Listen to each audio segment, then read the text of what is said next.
Ndabashuhuje mwese, amahoro ava ku mwami Yesu abane namwe mwese.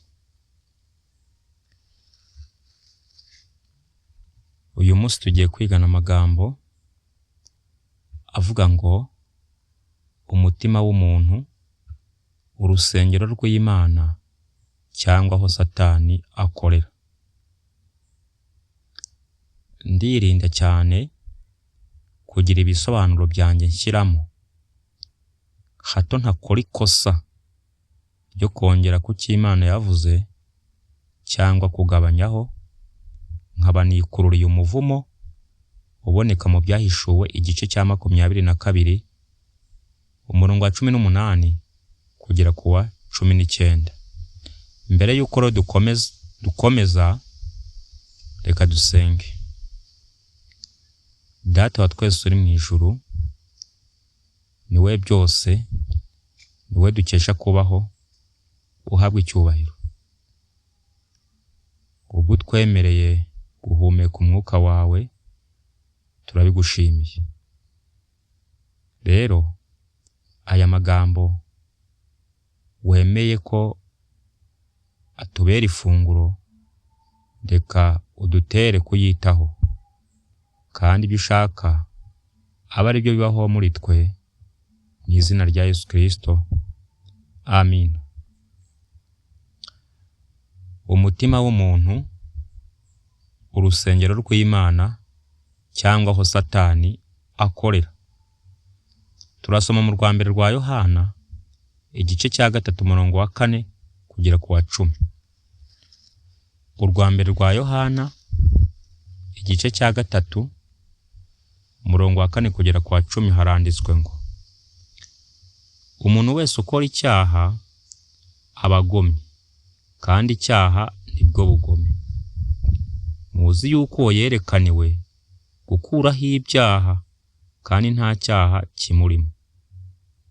Umuntu wese uguma muri we ntakora ibyaha. Umuntu wese ukora ibyaha ntiyamubonye kandi ntiyamumenye. Bana bato, ntihakagire ubayobya.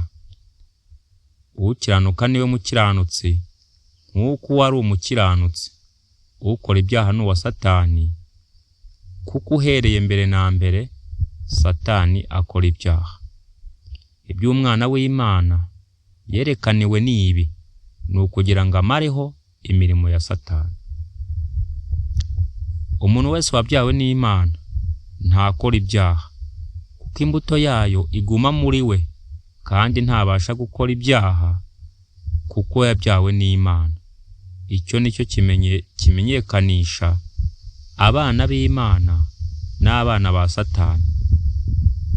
Umuntu wese udakiranuka cyangwa udakunda mwene se, si uw'Imana. Uwiteka tugirire neza cyane muri aya masaha. Aka gatabo ubwo ni agatabo kagaragaza uko umutima w'umunyabyaha umeze, igihe atarihana, igihe yihannye, byose birimo tuzabirebaho, ijuru niri bitwemerera. Aka gatabo si ubwa mbere kandikwa. Kabanje kwandikirwa mu Bufaransa hashize imyaka irenga 200, kandi kafashije abantu batagira ingano. Ni indorerwamo y'iby'umwuka abantu bagiye bireberamo uko bameze mu bugingo bw'umutima, nk'uko Imana ubwayo ibubona.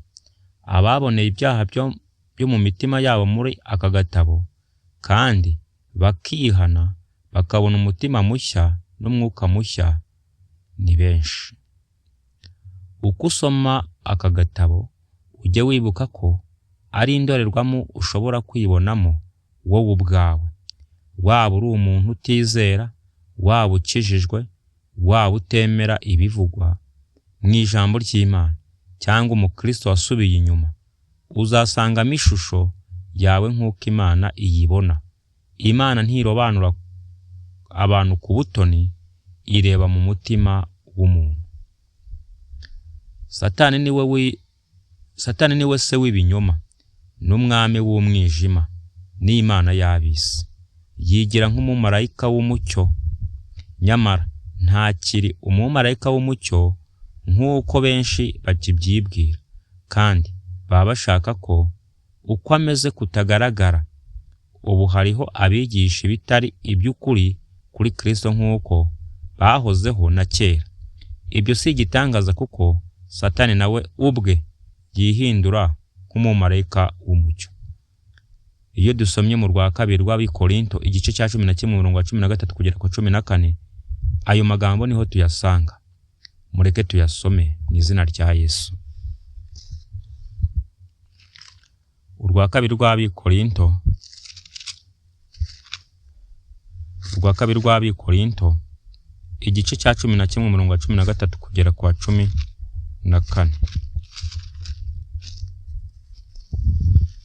Hari amagambo ahari avuga ngo, umurongo wa 13,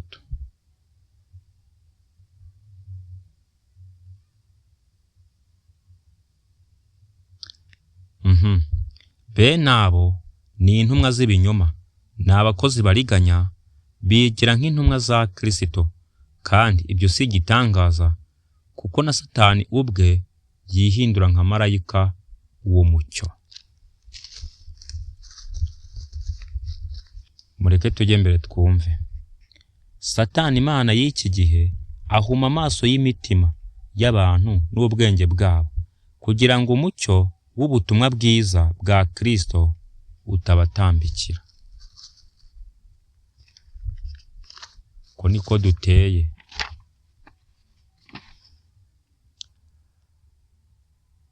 Urwa kabiri rw'Abakolosayi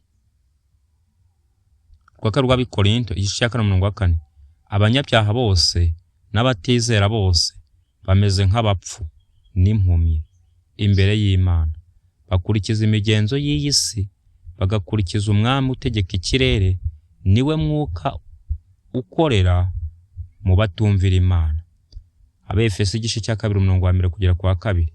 Uretse ko amaso yabo yahumuka bakabona ukuntu ari abo kurimbuka, naho ubundi inzira bakurikiye ni inzira ijya mu irimbukiro ry'iteka. Uvuga ko adafite icyaha aba yibeshya. Mu gusoma aka gatabo no kwiga amashusho akarimo, urashobora kubonamo ishusho y'umutima wawe. Ntubuze itara ry'Imana kukumurikira ngo ubone uko umutima wawe uteye. Wemere ibyaha byawe, ntuhakane ko bitakubamo, kuko ijambo ry'Imana ritubwira ngo nituvuga yuko ari nta cyaha dufite tuba twishutse, ukuri kukaba kutari muri twe. Nitwatura ibyaha byacu niyo yo kwizerwa kandi kiranukira kutubabarira ibyaha byacu no kutwezaho gukiranirwa kose. Urwambere rwa Yohana igice cya 1 umurongo wa 8 kugera ku wa 10. Amaraso ya Yesu umwana wayo atwezaho ibyaha byose. Urwambere rwa Yohana igice cya 1 umurongo wa 7. Wumvira Satani cyangwa wumvira Imana, ni ukuvuga ngo uri imbata y'icyaha cyangwa ukorera Imana. Niba icyaha ari cyo gitegeka ubugingo bwawe, we kukihana ahubwo utakira Imana nayo yiteguye kukubatuza Yesu Kristo wazanwe muri iyi si no kugira ngo akize abanyabyaha, abavane munsi y'ububasha Satani abafiteho kubw'icyaha. Yesu niwe mucunguzi wacu uri imbere y'Imana yera, ubona ibihishwe byose. Ibyo utekereza n'ibyo ukora rwihishwa. Ntushobora kwihisha Imana cyangwa kuyihisha ibyo ukora. None se uwaremye ugutwi yananirwa kumva, cyangwa uwaremye ijisho yananirwa kubona? Kandi amaso y'Uwiteka ahuta kureba isi yose, impande zose, kugira ngo yerekane ko ari umunyamaboko wo kurengera abafite imitima imutunganiye. Igitabo cya 2 cy'ibyo ku ngoma igice cya 16 umurongo wa 9. Kuko amaso yayo ari ku migenzereze y'umuntu kandi ireba amajya ye yose, nta mwijima cyangwa igicucu cy'urupfu aho inkozi z'ibibi zishobora kwihisha. Yobu igice cya 34 umurongo wa 21 kugera 22. Ariko Yesu ntiyabiringira kuko yari azi abantu bose. Yohana igice cya 2 umurongo wa 24. Nuko rero hahirwa ababariwe ibicumuro bye, ibyaha bye bigatwikirwa. Hahirwa umuntu w'Iteka atabaraho gukiranirwa, umutima we ntube mu buriganya. Zaburi ya 32 umurongo wa 1 kugera kwa 2. Usome no muri Zaburi ya 51. Yesu aracyaduhamagara uyu munsi ati, mwese abarushye n'abaremerewe, nimuze musange ndabaruhura.